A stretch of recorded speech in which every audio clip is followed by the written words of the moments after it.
सहनाववतु सहनौ भुनक्तु सह वीर्यं करवावहै तेजस्विनावधीतमस्तु मा विद्विषावहै।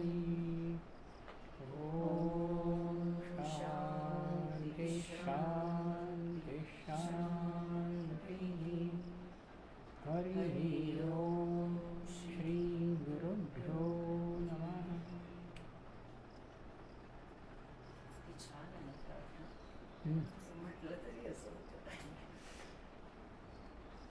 आपला आत्मतत्वाला जाणून घेणारा निश्चय ज्या वेळेला नचिकेतानं ठाम ठेवला आणि तुमच्याशिवाय मला हे कोणीही समजून देऊ शकणारं नाही, ही भूमिका त्यांना व्यक्त केल्यानंतर यमधर्मांनी त्याला आत्म्याचं चिंतन सांगायला सुरुवात केली.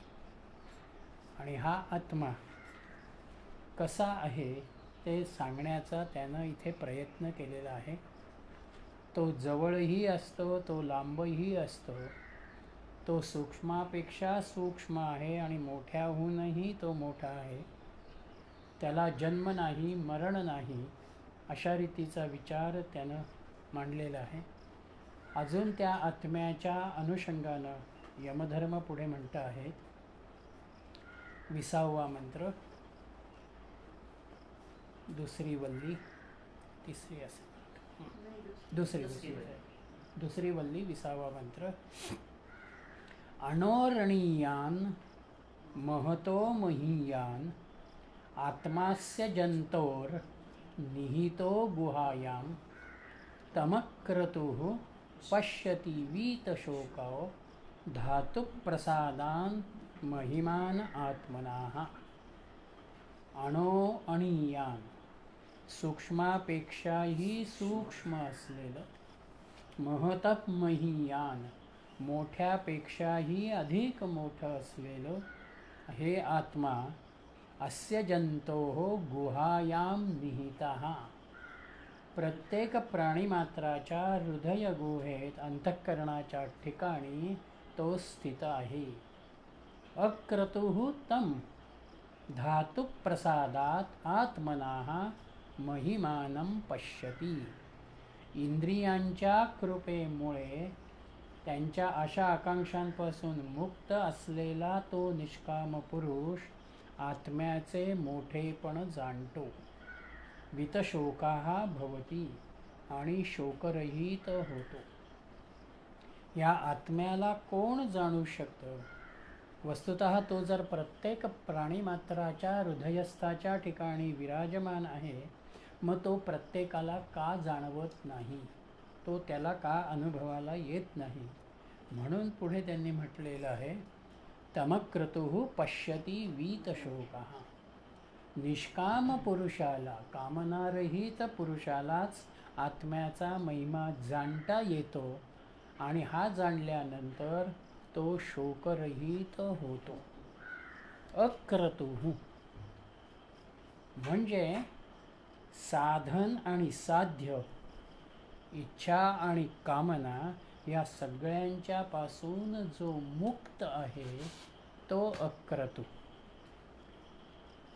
मग ही कामनारहित अवस्था मला जर प्राप्त करायची असेल तर माझ्यामध्ये त्या आत्मतत्वाला अनुलक्षून, त्या ओंकाराला अनुलक्षून चिंतनाचा, अनुसंधानाचा भाव असायला हवा. आणि आपण जे प्रयत्न करत असतो त्या प्रयत्नांनाही दैवी कृपेचा भाव तेवढाच अपेक्षित आहे. आणि म्हणून या ठिकाणी धातु प्रसादात म्हणजे एक अर्थ त्याचा आहे भगवंताची कृपा, त्या इंद्रियांची असलेली कृपा. धातू याचा अर्थ आधार. विश्वाचा जो निर्माता आहे, जे ईश्वरी तत्व आहे, त्याच्यामध्ये त्याचा जो आधार आहे, तोच आधार या विश्वामध्ये प्राधान्यानं कार्यरत आहे. म्हणून त्या ईश्वराची कृपा, त्याचा आशीर्वाद, त्याची अनुकूलता ही आपल्याला प्राप्त होते, तेव्हा एक प्रकारानं आत्मतत्वाची अनुभूती त्या ठिकाणी येते. म्हणून अद्वैताच्या भूमिकेमधून आत्मतत्वाचा विचार करत असताना आपल्यामध्ये शरीर मनाची बुद्धीची शुद्धी महत्त्वाची आहे. ते जेवढे शुद्ध होत जातील तेवढे आपण अधिक अंतर्मुख होतो. त्या अंतर्मुख वृत्तीमध्ये अधिक काळ राहण्याचा आपला प्रयत्न असतो आणि त्याच्यातून त्या आत्म्याच्या जवळ जाण्याची भावना त्या ठिकाणी येते. म्हणून खरी आत्म्याची अनुभूती जर आपल्याला साधायची असेल तर पहिल्यांदा चित्ताची शांतता महत्त्वाची आहे. जेवढे तुम्ही स्वतःला अत्यंत शांत करत जाल तेवढे तुम्ही त्याची अनुभूती अधिक चांगल्या रीतीनं घ्या. आणि म्हणून आपली साधना इंद्रियांचा असलेला सहयोगाचा भाग याच्यामधून आपल्याला येणारा हा एकत्रित परिणाम आहे. धातु प्रसादामध्ये विद्यानंदांनी सप्तधातूंचा विचार केलेला आहे. त्यांनी तो धातूचा अर्थ त्या अंगानं त्या ठिकाणी घेतलेला आहे की व्यक्तीचे असणारे एखादी गोष्ट ग्रहण केल्यानंतर देहामध्ये जे आ सप्तधातूंची निर्मिती होते, त्या सप्तधातूंचा समतोल जर प्राप्त झाला, ते योग्य रीतीनं शरीरामध्ये कार्यरत राहिले तर तुम्हाला त्या साधनेमध्ये, चिंतनामध्ये, ध्यानामध्ये अधिक सहजता येते. एखादा इंद्रियाचा भाग जर वेदना देत असेल, दुखत असेल, तर आपलं पहिलं लक्ष तिथे जातं, मन त्याच्यापासून बाजूला होत नाही. देहाची वेदना देहाच्या ठिकाणी राहील, पण मनानं मी मात्र आत्म्याशी निगडीत होईल हा भाव सहजपणानं आपल्याला साध्य होत नाही. आणि म्हणून आत्म्याचं कार्य जे आहे, हे आत्म्याचं कार्य या देहामध्ये जे चालू आहे त्याच्याच कृपेनं आपण त्याला तमक्रतुः पश्यति, त्याला आपण बघू शकतो. आणि ते बघितल्यानंतर, त्याला अनुभवल्यानंतर आपण पूर्णपणानं शांत होतो, कारण त्याच्या ठिकाणी कोणतीच कामना नाही. इथे धातूमध्ये ज्ञानेंद्रिय, कर्मेंद्रिय आणि मनाची साधना सगळीच घेतलेली धातूमध्ये. आणि म्हणून शांती मंत्राचा तो भाव तिथे येतो. म्हणून महाभूतांचा विचार हाही धातूच्या अनुषंगाने येईल की आपली सगळी इंद्रिय, पंचप्राण वगैरे जे काही आहेत त्यांना आम्ही सुस्थितीमध्ये ठेवणं, हा भाव आत्म्याला समजून घेताना, त्याची अनुभूती घेताना आपल्यामध्ये असायला हवा. 21वा मंत्र. आसीनो दूरं व्रजति, शयानो याति सर्वतः, कस्तं मदामदं देवं मदन्यो ज्ञातुमर्हति. आसीनः सन दूरं व्रजति. हा आत्मा अचल असला तरीही तो दूरवर जाऊ शकतो. शयानः याति सर्वतः. शयन करीत असूनही तो सगळीकडे जातो. कत्तम मद अमदं देवं मदन्याः ज्ञातुम अर्हति. हर्षरहित आणि हर्षासहित अशा विरुद्ध धर्मामध्ये सुद्धा त्या देवतांना माझ्याशिवाय कोण जाणू शकणार आहे.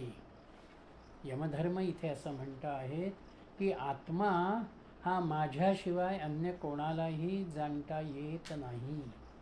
म्हणून त्या यमधर्माकडून ते ज्ञान आत्मसात करणं आहे. ती भावना, ती भूमिका समजून घेणं आहे. आत्म्याला जर हालचालच नाही म्हणजेच तो एका ठिकाणी स्थिर आहे, पण तरीही तो दूर आम्हाला अनुभवाला येतो. केनोपनिषदामध्ये आपण बघितलेलं आहे आत्म्याचा विचार करत असताना की मी आत्ता इथे बसलेलो आहे, पण तरीही मी अमेरिकेमधला, ऑस्ट्रेलियामधला किंवा अन्य कुठल्या ठिकाणचा विचार करतो. म्हणजे देहानं जरी मी इथे असलो तरी माझं मन जगाच्या कानाकोपऱ्यात कुठेपर्यंत तरी जाऊन पोचतं.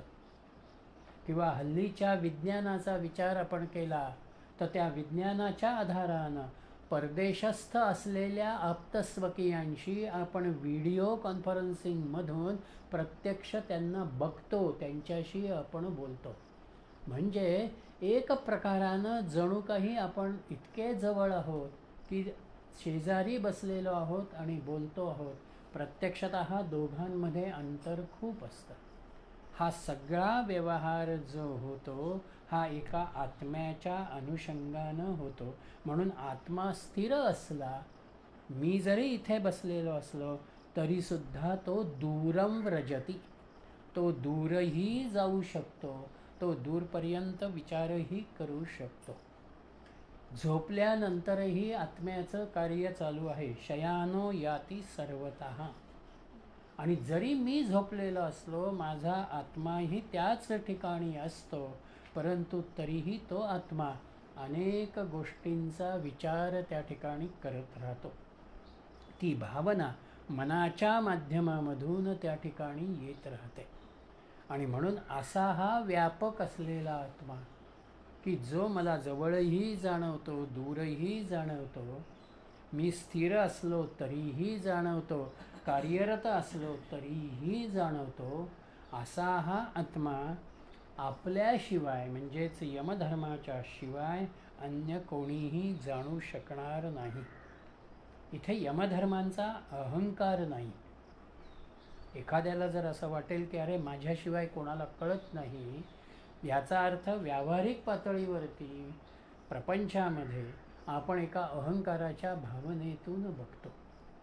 पण इथे माझ्याशिवाय कोण जाणू शकणार याचा अर्थ यमधर्मांच्याच माध्यमामधून आत्मज्ञानाची अनुभूती येते, ही भूमिका त्यांना मांडायची आहे. ज्याला आत्मनिग्रह म्हणतात त्या आत्मनिग्रहाचा भाव इथे आहे.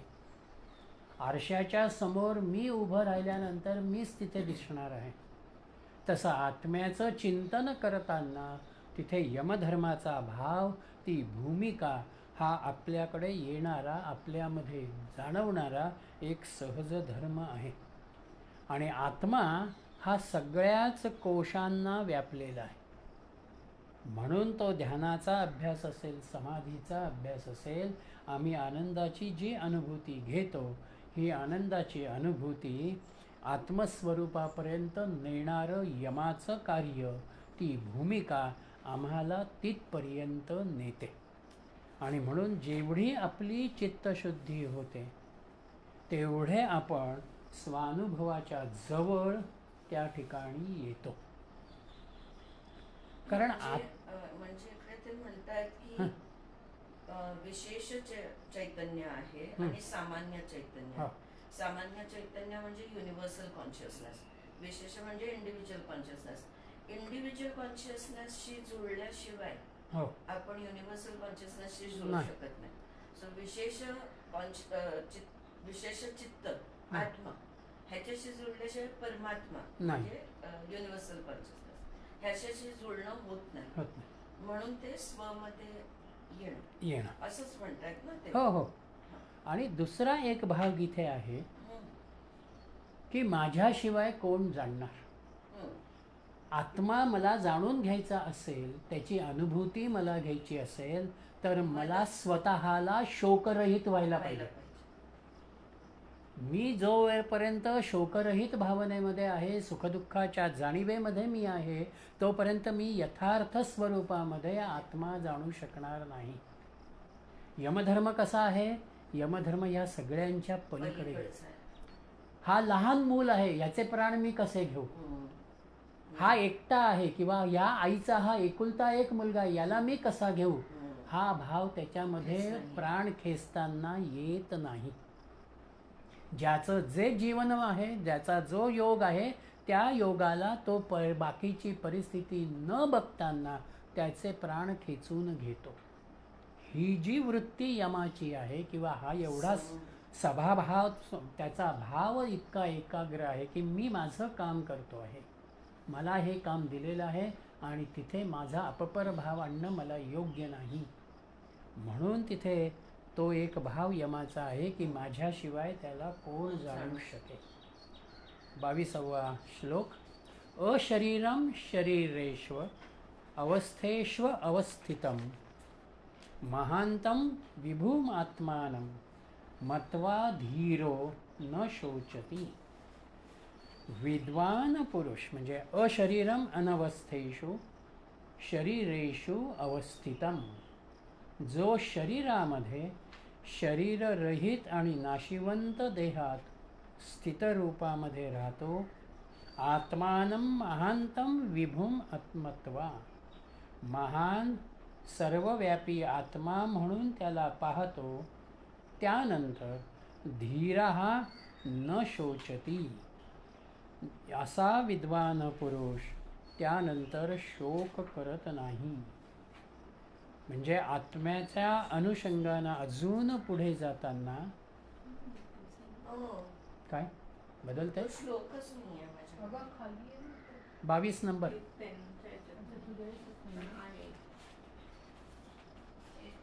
हो, आता आपण माझ्याकडे 23वा ना? नाही, 22. अच्छा, मग आणि आता आपण जो वाचला तो 21 होता. आसीनो दूरम. अच्छा, 22 नाहीच, डायरेक्ट 23.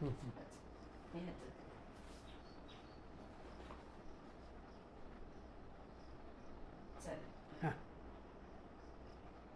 शोकरहित अवस्था ही अत्यंत महत्त्वाची आहे. आणि म्हणून जिथे आत्म्याच्या अनुषंगानं आमची विवेकबुद्धी, वैराग्यबुद्धी, परिपक्वता येते, त्याच वेळेला आपल्यामधल्या अहंकेंद्रितपणाचा जो भाव आहे, किंवा अशुद्ध चित्ताचा जो विचार आहे, मिथ्या वृत्तीनं बघणारी भूमिका आहे, ती आपोआप बाजूला होते. आणि म्हणून खऱ्या अर्थानं आत्म्याची अनुभूती घ्यायची असेल, आनंदाची अनुभूती घ्यायची असेल, तर आपल्याला अहंकेंद्रितपणामधनं बाहेर यावं लागतं. म्हणजेच एक प्रकारानं आपल्यामध्ये शरणागत वृत्तीचा भाव, समर्पणाचा भाव हा निर्माण व्हावा लागतो. म्हणून अशरीरम शरीरेष्वम अवस्थेष्व अवस्थितम, तो शरीरामध्येही आहे आणि शरीररहित अवस्थेच्या अनुषंगानंही त्याचं अस्तित्व आहे. म्हणून देहात म्हणताना आम्ही त्याला आत्मा म्हणतो आणि विश्वामध्ये बघताना आम्ही त्याला परमात्मा म्हणतो. तो काहीसा व्यापक होतो. घटामध्येही पाणी आहे आणि विहिरीतही पाणी आहे. म्हणजे पाणी सर्वत्र आहे. माठात पाणी भरलं, हे मी तो माठानं पाणी भरलं म्हणून माठातलं पाणी म्हणतो आहे. आणि म्हणून आत्मा देहाला व्यापलेला आहे, विश्वातल्या वस्तुमात्राला, प्राणीमात्राला व्यापलेला आहे. आणि म्हणून असा हा आत्मा आत्म्याच्याच कृपेनं आपल्याला अनुभवता येतो. तो मी कितीही ग्रंथ वाचले, कितीही विद्वत्तेच्या अनुषंगानं सगळा शब्दच्छल केला म्हणून तो मला जाणवेल असं नाही. म्हणून 23व्या मंत्रामध्ये यमधर्म म्हणतात, नायम आत्मा प्रवचनेन लभ्यः न मेधया न बहुना श्रुतेन यमे वैष वृणुते तेन लभ्यः तस्यैष आत्मा विवृणुते तनुत्वाम्. अयम आत्मा प्रवचनेन न लभ्यः. हा आत्मा वेदांच्या प्रवचनानं, पुस्तकांच्या अभ्यासानं प्राप्त होणारा नाही. न मेधया न बहुना श्रुतेन. तो बुद्धिमान युक्तिवादानं किंवा अधिक श्रवण केल्यानंही तो प्राप्त होणारा नाही. यम एव एषः वृणुते. जो साधक याच्या अनुषंगानं प्रार्थना करतो तेन लभ्यः, त्यालाच तो प्राप्त होतो. तस्य एषः आत्मा स्वाम तनुम विवृणुते. त्यालाच आत्मा आपलं स्वरूप प्रगट करतो.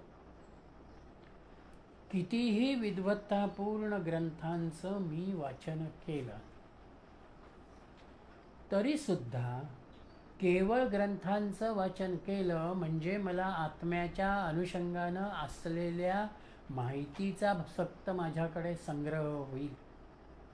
मला आत्म्याची जी अनुभूती घ्यायची आहे, मला जे आनंद स्वरूप राहायचं आहे, तो आनंद स्वरूपाचा भाव मला आत्मसात होत नाही.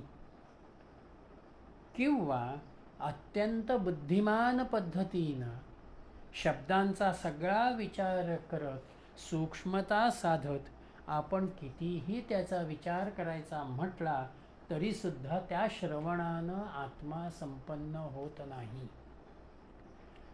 म्हणजेच एक प्रकारानं ग्रंथोक्त ज्ञान हे अनुभूतीसाठी परिपूर्ण किंवा एकमात्र नाही. आजही अनेक जण आपल्याला दिसतील की ज्ञानेश्वरीच्या 9000 ओव्या तोंडपाठ आहेत. तुकारामाच्या गाथेचे 4500 अभंग तोंडपाठ आहेत. पण हे सगळं मुखोद्गत असलं, कदाचित त्या ठिकाणी बोलताना तो ते संदर्भही उत्तम रीतीनं देईल, पण ते केवळ ज्ञानाचं पांडित्य ठरेल. स्मरणशक्ती म्हणा, पाठांतर म्हणा, बुद्धीचं वेगळेपण म्हणा, या अनुषंगानं आहे. सत्संगालाही सातत्यानं जाणारी अनेक जण आपल्याला दिसतात. पण खरी अनुभूती घेणं किंवा ज्याला सुखदुःखातीत होणं प्रसंगामध्ये आपण म्हणतो, तो भाव जो आहे तो भाव मात्र अशा व्यक्तींच्या जीवनामध्ये येत नाही. म्हणून त्याला काय अपेक्षित आहे, तर त्याला यमेवैष वृणुते तेन लभ्यः. त्याला वृणुते हा वृ धातूमधून आलेला शब्द आहे. म्हणजे पसंत करणे, अनावृत्त करणे.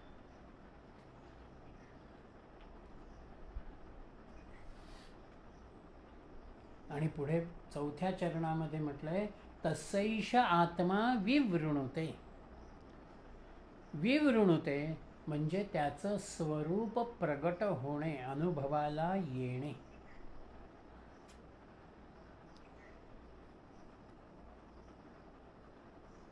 हे केव्हा आहे? यमे वैश.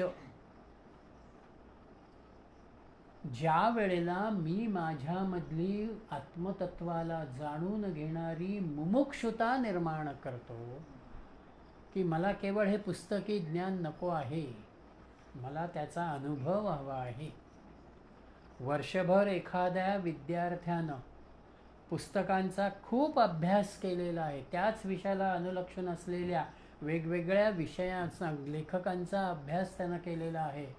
पण परीक्षेच्या वेळेला जर तो विचारलेल्या प्रश्नाच्या अनुषंगानं उत्तर देऊच शकला नाही, तर त्या वर्षभराच्या अभ्यासाचा, वेगवेगळ्या पुस्तकांचाही मग तिथे उपयोग होत नाही.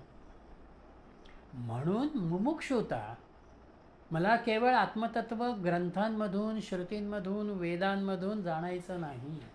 मला त्याची अनुभूती हवी आहे आणि त्या अनुभूतीसाठी ते स्वरूप मला बघायचं आहे. ही मुमुक्षुता ज्या वेळेला येते त्याच वेळेला त्याला त्या मुमुक्षु वृत्तीमधून साधन मार्गाकडे येणं होतं. जो मुमुक्षु आहे, जाणून घेण्याची तळमळ आहे, तोच त्याच्यामधल्या असलेल्या साधनाचा विचार करतो. आणि ते साधनाचा विचार करताना आपोआपच मग तिथे साधन शुचिताही येते आणि तो त्या मूळ स्वरूपापर्यंत जाऊन पोचतो. म्हणून पुढे त्यांनी असं म्हटलेलं आहे, इथे साधन सुचिता म्हणजे परत सगळे इंद्रियांचं संयमन, विवेकीपणा. तुम्ही मागे म्हटले की माझ्यात आहे तो आत्मा आणि बाहेर आहे तो परमात्मा, म्हणजे पूर्ण सगळं विश्वाचा जे पण आहे तो हां सर्वव्यापी. सर्वव्यापी. तमेतं विद्वान आचरेण ब्रह्मेण ब्रह्मणेन.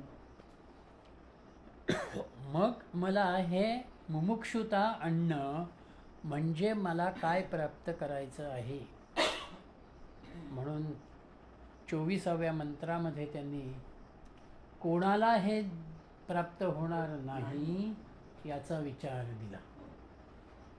ना विरतो दुश्चरितान अशांतो ना समाहिताः नाशांत मनसो वापी प्रज्ञानेनैनम आप्नुयात न दुश्चरितात अविरताः. जो पापकर्मांपासून, अधर्मापासून निवृत्त झालेला नाही असा, न अशांताः, ज्याची इंद्रिय शांत झालेली नाही, न असमाहिताः, मनाची एकाग्रता ज्याला साधलेली नाही, वा अशांत मानसाः, ज्याचं चित्त नेहमीच अशांत आहे असा साधक प्रज्ञानेन एनम न आप्नुयात, ब्रह्मज्ञानानं आत्मप्राप्ती करून घेऊ शकत नाही. म्हणजे मला ब्रह्मज्ञानाच्या प्राप्तीचा एक भाग बहिरंगामधला आला की जिथे केवळ ग्रंथवाचनानं, श्रवणानं, कोणाच्याकडे वारंवार जाण्यानं मला तो आत्मसात होणार नाही. आणि अंतरंगामधला भाग जो आहे हा इथे 24व्या मंत्रामध्ये आपल्या समोर येतो.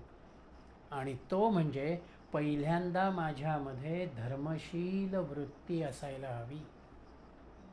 धर्म याचा अर्थ हे काटेकोरपणानं पाळलं जाणारं सोवळं ओवळं, हे नियम ते नियम, एवढा काटेकोरपणा नाही. ज्याला नीती सदाचार संपन्नता आपण म्हणतो, योग्य कर्माचा विचार म्हणणं, कोणालाही त्रास न देणं, किंवा ज्याला आपण पापाकडे वळणारी कर्म म्हणतो, अशा सर्व तऱ्हेच्या अधर्मापासून, पापकर्मापासून आपण निवृत्त होणं आहे. त्याचबरोबर वैयक्तिक अंगानं माझ्यामध्ये इंद्रियांचं दमन असायला हवं. इंद्रियांच्या वरती मला संयम प्रस्थापित करता आला पाहिजे.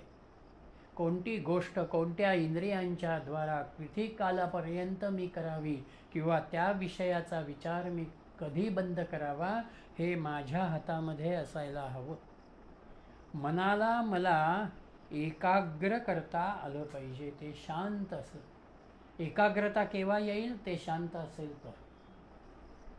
पण मन जर अशांत असेल, अतृप्तता असेल, विषयांच्या अनुषंगानं अजूनही माझ्यामध्ये जर भावना असेल की मला हे मिळालेलं नाही किंवा मला हे मिळावं, तर मी तिथे शांत नाही. म्हणून एकाग्रता येण्यासाठी मनाची स्थिरता, शांतता ही तेवढीच महत्त्वाची आहे. आणि म्हणून शेवटचा भाग म्हणजे कर्मफळाच्या अनुषंगानं येणारी चिंता किंवा भीती. म्हणून ते मन अशांत होतं. वा अशांत मानसाः. मी कर्म तर केलं, आता तो माझ्याविषयी काय म्हणेल, तो माझ्याकडे कशा रीतीनं बघेल, पुन्हा तो मला भेटल्यानंतर मला काय प्रतिक्रिया देईल, हा विचार जोपर्यंत माझ्यात एखाद्या कर्माच्या अनुषंगानं चालू राहतो तोपर्यंत मी अशांत होतो. ती भीती, ती चिंता माझ्यामध्ये राहते. म्हणून गुरुदेव रानडेंनी असं म्हटलेलं आहे की मृत्यूदेव या ठिकाणी थोडक्यामध्ये असं म्हणतात की जे पूर्ण अवस्थेला पोचलेले आणि प्रामाणिक साधक जे आहेत ते फार थोडे असतात. ही मृत्यूदेवांची भूमिका आहे. गीतेतही कृष्णानं म्हटलेलं आहे की माझ्यापर्यंत देव हवा म्हणणारे अनेक जण आहेत, पण खऱ्या कळकळीनं खऱ्या भूमिकेतून येणारे जे आहेत ते अत्यंत कमी आहेत. हजारामधला एखादा माझ्यापर्यंत येऊन एकरूप होतो. म्हणून मृत्यूच्या अनुषंगानं खरी पूर्णत्वाची भावना ही आपल्यामध्ये अत्यंत कमी व्यक्तींच्यामध्ये येते. म्हणून वारंवार त्याच्या अनुषंगानं एक प्रकारचा गूढतेचा भाग हा आपल्या समोर राहतो की अरे हे काय आहे, हे मलाही अनुभवायला येईल का. आणि म्हणून चित्तशुद्धीशिवाय आपल्याला आत्मदर्शन नाही. खऱ्या अर्थानं आनंदाची अनुभूती घ्यायची आहे, आत्म्याची व्यापकता मला अनुभवायची असेल तर मला तिथे माझ्यामधलं पावित्र्य, माझ्यातली निर्मलता ही अत्यंत महत्त्वाची आहे. आणि भगवंताची कृपा म्हणजेच त्याच्या अस्तित्वाची, माझ्यातल्या सात्विकतेची असलेली अनुभूती. हे केव्हा शक्य आहे मला, तर जेव्हा मग भगवंतासाठी भगवंत हा विचार माझ्यामध्ये मी घेईन तेव्हाच मला ते शक्य आहे. प्रापंचिक अंगानं मी भगवंताकडे बघणार असेल तर तो भगवंत मला प्राप्त होत नाही, किंवा प्राप्त झाला असं वाटलं तरीही ते मर्यादितताच येते. आकाश सगळ्यांना समान आहे, सूर्य चंद्र सगळ्यांना समान आहेत, तसा भगवंतही सगळ्यांच्या बाबतीमध्ये समान आहे. आम्ही त्याला कशा रीतीनं बघतो त्याच्यावरती त्याच्या अनुभूतीचा भाव आपल्यामध्ये आहे. आत्मा सगळ्यांनाच कृपावंत आहे. म्हणून शेवटचा मंत्र ह्या दुसऱ्या वल्लीमधला, यस्य ब्रह्मच क्षत्रंच उभे भवत ओदनाः मृत्युर्यस्योपसेचनं क इत्था वेद यत्र सः. यस्य ब्रह्मच क्षत्रंच उभे ओदन भवतः. ज्या आत्म्याचे ब्राह्मण आणि क्षत्रिय हे जणू शिजवलेला भात आहेत, तांदूळ आहेत. यस्य मृत्युः उपसेचनं भवति. मृत्यू हे ज्याचे शाकादी कालवण आहे, सहा अत्र काहा इत्था वेद. असा तो साधन संपन्न अधिकारी कोण आहे हे कसे जाणणार. परमोच्च सत्यतत्वाची भूमिका साधक ज्या वेळेला प्राप्त करून घेतो त्यावेळेला त्याच्यामधल्या असलेल्या नामरूप जगाचं जे अस्तित्व आहे, त्याचं जे कार्य आहे ते कार्य आपोआप बाजूला होतं. म्हणजे ह्या जगताचं कार्य करणारा कोण आहे ह्या जाणीवेमध्ये आपण आल्यानंतर आम्ही आपोआप त्या यमाचा विचार जो आहे, मृत्यूच्या अनुषंगानं येणारी जी भीती आहे ती भीती आपल्यामधून बाजूला होते. ह्या विश्वामध्ये दोन प्रकारची बलं आहेत. त्याला तेज असंही म्हटलेलं आहे. एक तेज जे आहे ते ब्रह्मतेज आहे.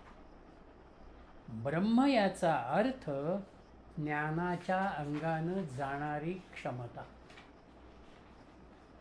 ब्रह्म याचा इथे त्यांनी ब्राह्मण शब्द वापरलेला नाही, किंवा ब्राह्मण शब्दाचा उल्लेख ज्या ज्या वेळेला उपनिषदामध्ये वेदांतामध्ये येतो तो ज्ञानवंतांच्या अनुषंगानं येतो. चातुर्वर्ण्यामधला ब्राह्मण वैश्य हा विचार तिथे नाही. म्हणून अध्यात्मामध्ये एका बाजूला ब्रह्मतेज आहे, म्हणजेच माझ्यातली आंतरिक बुद्धी जी आहे, जी कुशलता आहे, तिचा विचार आहे.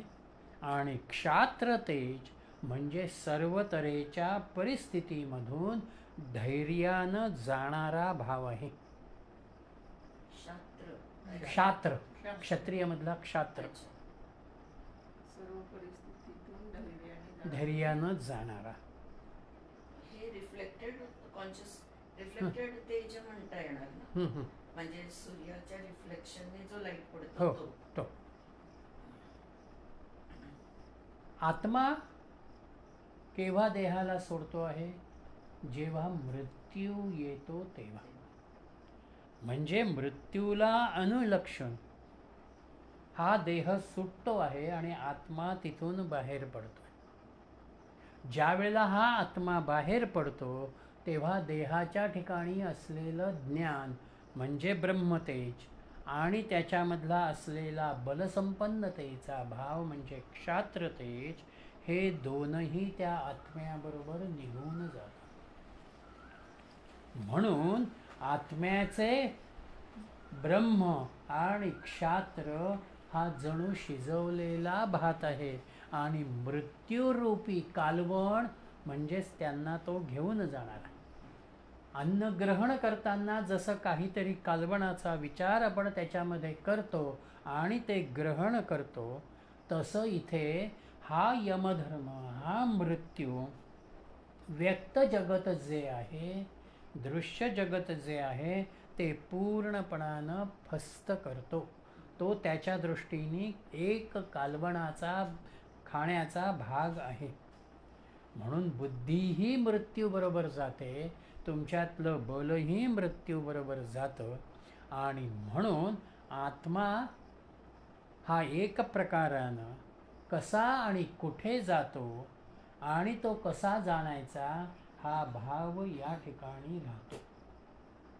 म्हणून इथे दुसऱ्या वल्लीमध्ये यमधर्म आपलं कार्यही दाखवतात. त्या कार्याचा विश्वामधला असलेला भाव जो आहे तोही ते स्पष्ट करतात. आणि साधन संपन्न हा शब्द त्यांनी इथे वापरलेला आहे. सहा अत्र कहा इत्थ वेदा. आम्हाला साधन संपन्न अधिकाऱ्यापर्यंत यावं लागतं, तेव्हाच आम्ही त्या मृत्यूला जाणू शकू. आणि म्हणून त्या अनुषंगानं पुढे त्यांनी त्या साधन संपन्नतेच्या अधिकारत्वाचा भाव, ती भूमिका स्पष्ट केलेली आहे. मृत्यू कोणालाही सुटत नाही. विश्वामध्ये निर्माण झालेली प्रत्येक वस्तू मात्र ही शेवटी मृत्यूच्याच स्वाधीन होते, त्याचा ती घास होते.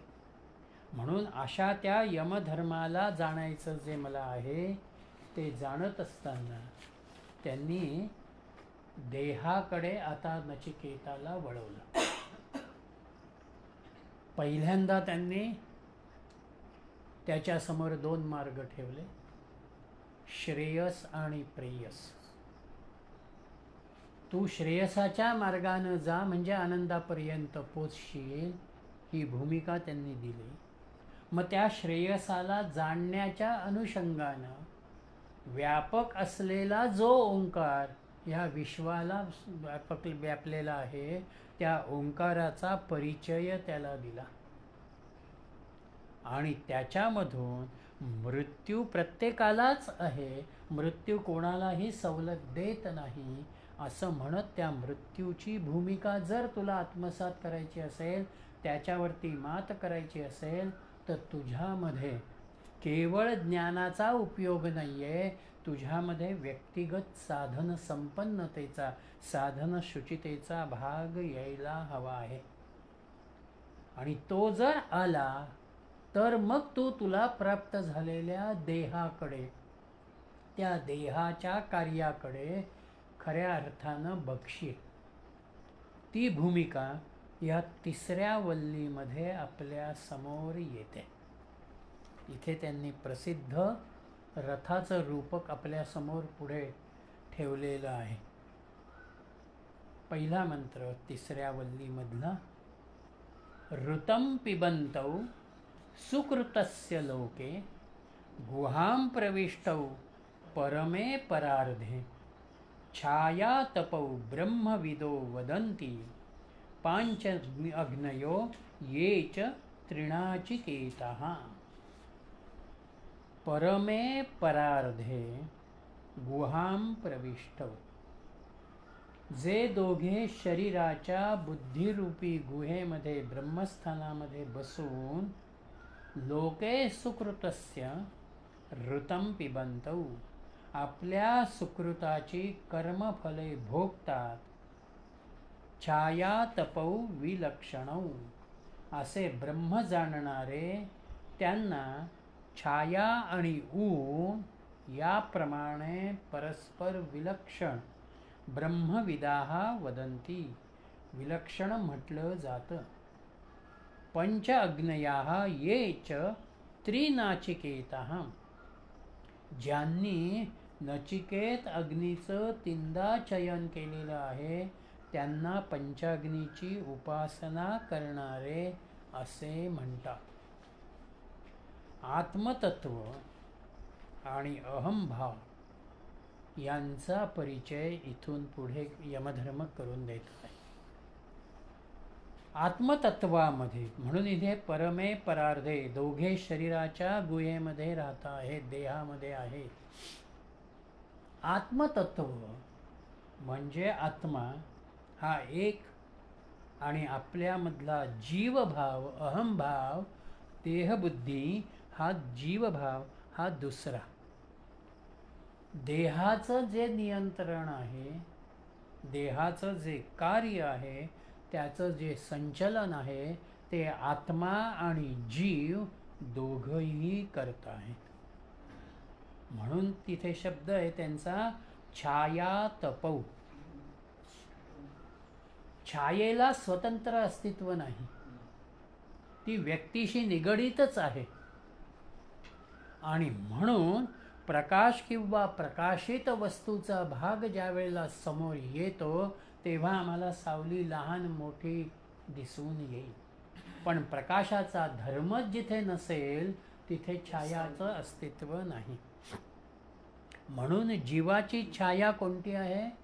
तर जीवाची छाया म्हणजे त्याचं सांसारिक जीवन, त्याच्या जीवनामध्ये येणारी सुखदुःख, त्याच्या मानसिक वेदना, त्याच्यामध्ये असणारं बौद्धिक अपयश किंवा संसाराच्या अनुषंगानं असलेला अहंकार. म्हणून जीव जो आहे हा जीव ह्या आत्म्याची छाया होतो.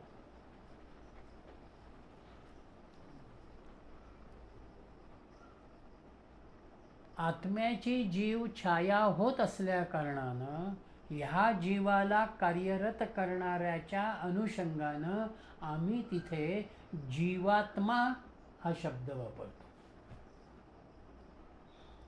आणि परमात्मा किंवा आत्मा मी ज्या वेळेला म्हणतो त्यावेळेला माझ्यामधलंच असलेलं ईश्वरी तत्व हे कसं आहे?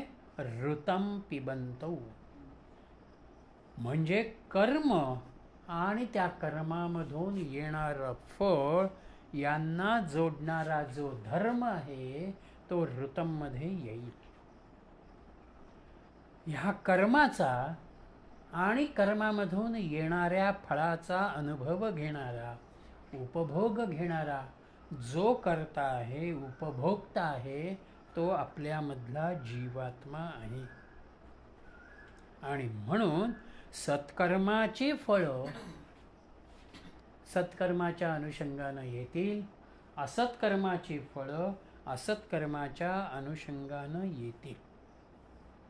आता जर आत्मा आणि जीव दोघंही जर कर्मफळाचा अनुभव घेतात असं आम्ही म्हणणार असू तर मुळात आत्मा हा करताही नाहीये आणि भोगताही नाही. पण माझ्यामधल्या मीला, माझ्यामधल्या जीवभावाला त्याच्याशिवाय अस्तित्व नाहीये. केवळ जीव कर्माचा भाग करू शकत नाही. तो जीव कर्म करण्यासाठी असणारं जे चैतन्य आहे, जो प्रकाशाचा भाग आहे, तो प्रकाशाचा भाग आत्म्याच्या अनुषंगानं येतो. म्हणून जीव आणि आत्मा या दोघांच्या अनुषंगानं ऋतं पिबन्तौ सुकृतस्य लोके.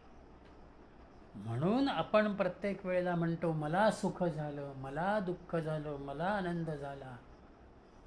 आपण जर असं म्हटलं की एखादी मिरवणूक जाते आहे आणि त्या मिरवणुकीचं मी बघितलेलं वर्णन करताना मी असं म्हणणार आहे की त्या मिरवणुकीमध्ये केशरी टोप्यांचं सगळं असं दृश्य समोर आलेलं होतं. आता त्या मिरवणुकीमध्ये केशरी टोप्या घालणारे सगळेच होते असं नाही. पण बहुसंख्यता ज्याला आपण म्हणतो, ती बहुसंख्यता त्या ठिकाणी टोप्यांच्या रूपानं दिसली. म्हणून मी विधान केलं की ते केशरी टोप्या घालून मिरवणुकीमध्ये फिरत होते. तसं इथे आपण एक प्रकारानं आत्मा जरी करता आणि भोगता नसला तरी त्याच्याशिवाय चैतन्य नाहीये, त्याच्याशिवाय देह किंवा देहाचं इंद्रिय कार्य करत नाही. म्हणून आपण जीवाच्या अनुषंगानं त्या आत्म्यालाही तिथे विचारामध्ये घेतो आणि आत्म्याच्या अनुषंगानं हा भाव त्या ठिकाणी येतो. मंडूक उपनिषदानंही हीच भूमिका, हाच चिंतनाचा भाग आत्मा आणि जीवात्म्याचा विस्तारानं पुढे दिलेला आहे. हा आत्मा आणि हा जीव हे दोघंही कुठे आहे? गुहां प्रविष्टौ परमे परार्धे. गुहेच्या ठिकाणी, हृदयस्थाच्या ठिकाणी हे दोघे आहेत. याचा अर्थ मी जीव वेगळा दाखवू शकेन आणि आत्मा वेगळा दाखवू शकेन असं होत नाही. त्यांची असलेली जी एक भूमिका ही या अनुषंगानं जीवात्म्याचा उल्लेख जरी इथे असला तरीसुद्धा तो व्यावहारिकतेच्या अंगानं, जीवनाच्या आपल्या व्यवहाराच्या अनुषंगानं त्या ठिकाणी येतो आहे. आणि म्हणून ब्रह्मविदो वदंती, यमधर्म असं म्हणतं आहे की अशा रीतीचा एकत्रित भाव जीवात्म्याचा आणि परमात्म्याचा असं आत्तापर्यंत ब्रह्मविदांनी, ज्ञानवंतांनी म्हटलेलं आहे. म्हणजे यमधर्म असं म्हणत नाहीत की मी म्हणतो आहे. यमधर्मसुद्धा ज्ञानवंतांच्याकडे बोट करतात, त्यांच्याकडे ते भूमिका ठेवतात की आजवर ज्ञानवंतांनी, ब्रह्मविदांनी ही भूमिका मांडलेली आहे की जीवात्मा आणि परमात्मा हे दोघं आहेत. आणि याला जाणायचं जर असेल तर ते कसं जाणायचं आहे? तर पांच अग्नयो येच त्रिणाचिकेतः. नचिकेताच्या अग्नीला त्यांनी त्रिणाचिकेत म्हटलेलं आहे. तो अग्नी त्याला समजून दिलेला आहे की जो उत्तम कर्मामधून स्वर्गलोकापर्यंत तुला कसा नेतो आहे. पण इथे त्यांनी त्याच त्रिणाचिकेताला जोडून पंच अग्नीचाही विचार केला. म्हणजे आपल्यामध्ये असलेलं जे चैतन्य आहे, विश्वामध्ये असलेलं जे चैतन्य आहे, ते चैतन्य त्रिणाचिकेतामध्ये येऊन आणि पंचाग्नीच्या मधून व्यक्त होतं. त्रिणाचिकेतामध्ये आपण मन, जीव आणि प्राप्त झालेला देह या तिघांचा विचार करणार. पहिल्यांदा देह येतो, देहामध्ये जीव येतो आणि ते जीव भावना व्यक्त करण्याच्या अनुषंगानं मनाला तिथे आणतो. देह जो आहे हा क्रियेशी संबंधित आहे. म्हणून मी चालतो, बोलतो, बघतो, वस्तू उचलतो, वस्तू खाली ठेवतो, हा सगळा क्रियात्मक चैतन्याचा भाग देहामधून व्यक्त होतो. आणि मन आणि जीव जे आहे ते चैतन्य स्वरूप आहे, ते अंतरंगामधून मला ती ऊर्जा देतात, ती प्रेरणा देतात. आणि पंचाग्नीमध्ये आपली असलेली पंच ज्ञानेंद्रिय म्हणा, पंचप्राण म्हणा किंवा पंचमहाभूत म्हणा, ती या विश्वामध्ये कार्यरत आहेत. त्यांच्यामधूनच पंचविषयाच्या अनुषंगानंच माझी पंच ज्ञानेंद्रिय ज्ञान ग्रहण करतील. ग्रहण केलेल्या ज्ञानामधून मला काय घ्यायचं आहे त्याप्रमाणे कर्मेंद्रियाला ते कार्यरत करतील. म्हणून आपल्यामध्ये निरीक्षण आहे, आपल्यामध्ये पृथक्करण आहे, आपल्यामध्ये ग्रहण करणं आहे, आपल्यामध्ये अनुभव घेणं आहे आणि आपल्यामध्ये उपभोग घेणं आहे. या 5 क्रिया चैतन्याची, त्या अग्नीची अभिव्यक्ती आहेत. म्हणून सामान्यतः चैतन्याचं स्थान जे आहे ते आम्हाला सहजपणानं कळत नाही. तो ब्रह्मज्ञानी पुरुषच ते जाणू शकतो. याचा एक भाग अजून असा पुढे येतो की 3 अग्नी आणि 5 अग्नी म्हणजेच एक प्रकारानं अष्टधा प्रकृती. ह्या विश्वामध्ये ही अष्टधा प्रकृती कार्यरत आहे आणि तीच अष्टधा प्रकृती देहाच्या अनुषंगानं माझ्यातही आहे.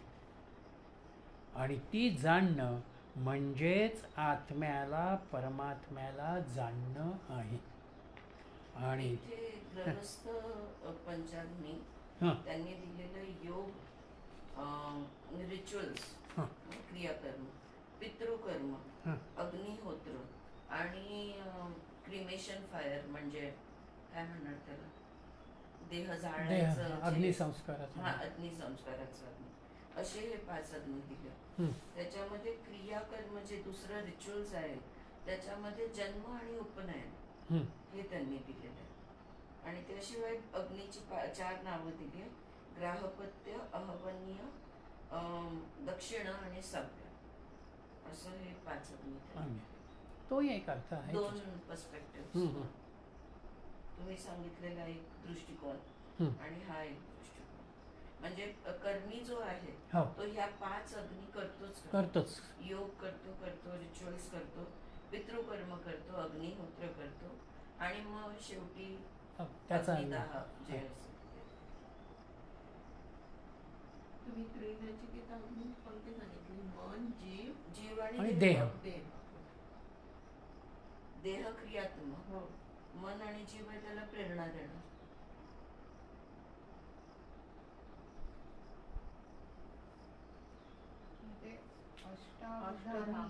अष्टावधान ते त्याच्यावर नाही ना, अष्टावधानी तो बुद्धीच्या अंगाने येणारा शब्द आहे. खूप मल्टिपल मिनिंग्स येतात त्याच्यात.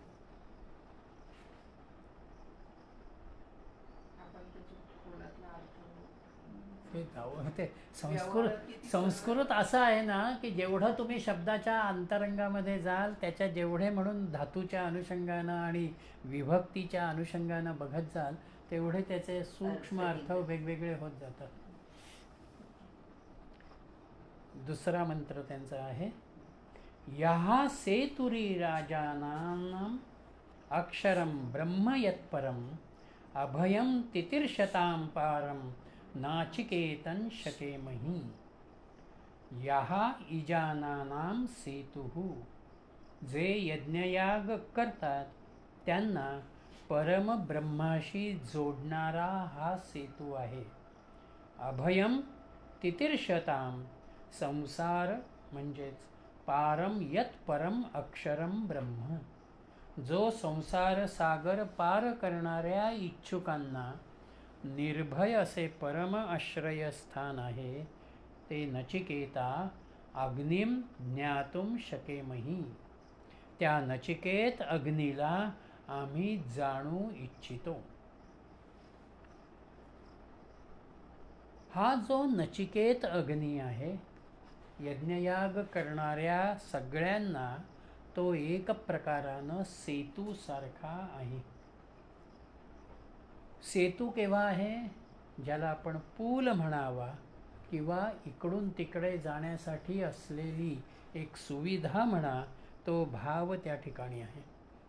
म्हणून हा जो नचिकेत यज्ञाचा विचार, अग्नीचा विचार केला, तो म्हणजे मृत्यूलोकामधून स्वर्गलोकामध्ये जाणारा एक प्रकारानं तो सेतू आहे. तिथे कर्मही आहे, म्हणजे उपासनाही आहे, आणि पुढे जाण्याच्या दृष्टीनं ज्ञानाचाही भाग आहे. नाचिकेता अग्नीचा सगळा विचार जो पूर्वी यमधर्मांनी मांडला, त्याच्यामध्ये आपण बघितलेलं आहे की हा नाचिकेत अग्नी अत्यंत पवित्र आहे. त्याच्यामध्ये निष्ठा, श्रद्धा आणि भक्ती ही तेवढीच महत्त्वाची आहे. आमच्यामध्ये जर श्रद्धा, निष्ठा आणि भक्ती असेल तरच त्या अनुभूतीपर्यंत आपण पोचू शकतो. हा नाचिकेत अग्नी जीवाला स्वर्गापर्यंत नेतो आहे आणि मृत्यूलोकाच्या मानानं स्वर्गामधलं जीवाचं अस्तित्व हे काहीसं अधिक आहे. पण श्रद्धा, निष्ठा आणि भक्ती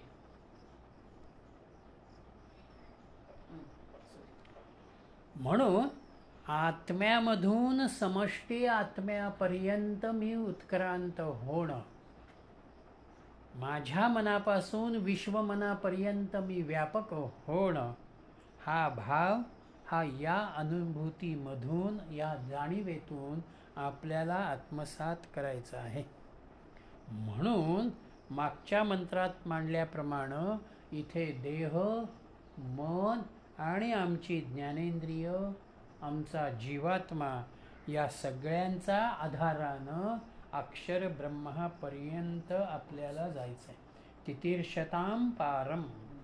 आम्हाला या प्रपंचामधून, या भवसागरामधून, संसार सागरातून पार व्हायचं आहे. आणि त्यासाठी शकेमही म्हणजे त्याला जाणून घेणं, त्याच्यावरती प्रभुत्व मिळवणं, हा भाव आपल्या अंतःकरणामध्ये उत्पन्न व्हायला हवा आहे. म्हणून जीवाच्या अनुषंगानं त्याचे 3 गुण येतात. एक म्हणजे मी जिवंत आहे ही जाणीव आपल्यामध्ये सतत आहे. कुठल्याही भक्तीमध्ये आपण असं म्हणत नाही की बाबा मी मृत आहे. मी जिवंत आहे ही जाणीव आपल्यामध्ये आहे. जीवाचा दुसरा धर्म येतो तो म्हणजे मी असावं, मी जावं ही भावना जीवामध्ये नाहीये. आणि तिसरी जीवाची भावना म्हणजे आपल्याला सुखच असावं. पण हे 3 गुण, 3 धर्म जे मी व्यक्त करतो किंवा माझ्यामध्ये जे येतात ते आत्म्यामुळे येतात. कारण आत्मा मुळात विद्यमान आहे. आत्म्याला मृतत्वाचा धर्म नाही, म्हणजे तो जिवंतच आहे. आत्म्याचं अस्तित्व अखंड आहे. आज आहे आणि उद्या नाही असं होत नाही.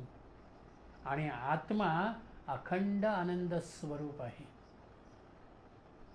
म्हणून जीवाला जी भावना होते आहे की मी असावं, मी आनंदी असावं, याचाच अर्थ तो आत्म्याशी जोडलेला आहे. तो आत्म्याचा अंश आहे. आणि मी जर आत्म्याशी जोडलेला असेल तर आपोआप मलाही त्या आत्म्याचा अनुभव घ्यावा, त्या आत्म्याची अनुभूती घ्यावी ही भावना माझ्यामध्ये येते. आणि म्हणून आत्मा जीवावर अवलंबून नाहीये, पण जीव आत्म्यावर अवलंबून आहे. म्हणून जिथे माझी कर्म बहिर्मुख होतात तिथे मी आत्म्यापासून बाजूला होतो आणि अहमपणाचा कर्तेपणाचा भाव येतो. म्हणून त्या बहिर्मुखतेला जर मी बंद केलं आणि अंतर्मुख होत गेलो तर मला अंतरंगामधल्या चैतन्य स्वरूपामधल्या असलेल्या आत्म्याचा जो भाव आहे तो आत्मा मला अनुभवाला येतो आणि त्या आत्म्याला अनुभवण्याच्या अनुषंगानं याच देहामध्ये मला तो अनुभवायचा आहे. म्हणून यमधर्माने 3ऱ्या मंत्रापासून 9व्या मंत्रापर्यंत हा शरीर म्हणजे एक रथ आहे अशी संपूर्ण संकल्पना उभी करत त्या आत्म्याचं आणि जीवाचं असलेलं नातं त्या ठिकाणी स्पष्ट केलेलं आहे. ही फेमस झाली. हां हे फेमस झालं. हां रथाची उपमा. सो 3 विषय म्हणतात ते. हां एक आहे ट्रॅव्हलर म्हणजे प्रवासी, दुसरं डेस्टिनेशन म्हणजे मुक्कामाला जाणं, हा, आणि मार्ग. तिसरा विषय आहे मार्ग. आता प्रवासी जो आहे तो जीवात्मा करता भोगता आहे. कुठे पोचायचंय तर ध्येय जे आपले आहेत, जिथे पोचायचंय पोचण्यासाठी 2 ध्येय बनतात, एक श्रेयस आणि एक प्रेयस.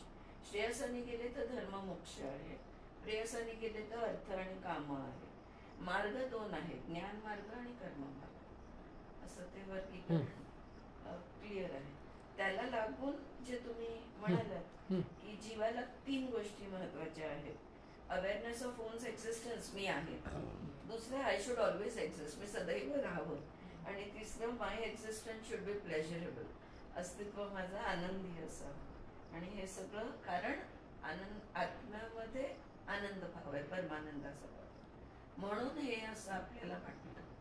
आपल्याला असं का वाटतं या प्रश्नाचं उत्तर आहे इकडे, की आपलं नेहमी असं का फील होतं की आपण आहोत, असायला हवं. किती म्हणजे काय काय गोष्टी जे आपल्याला इनेटली वाटतात, आतूनच जाणवतात, ते का जाणवतात याची उत्तर एक एक मिळत आहे तिकडे.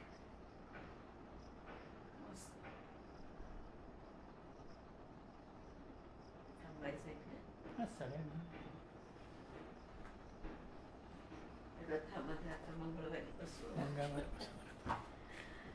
ओंकार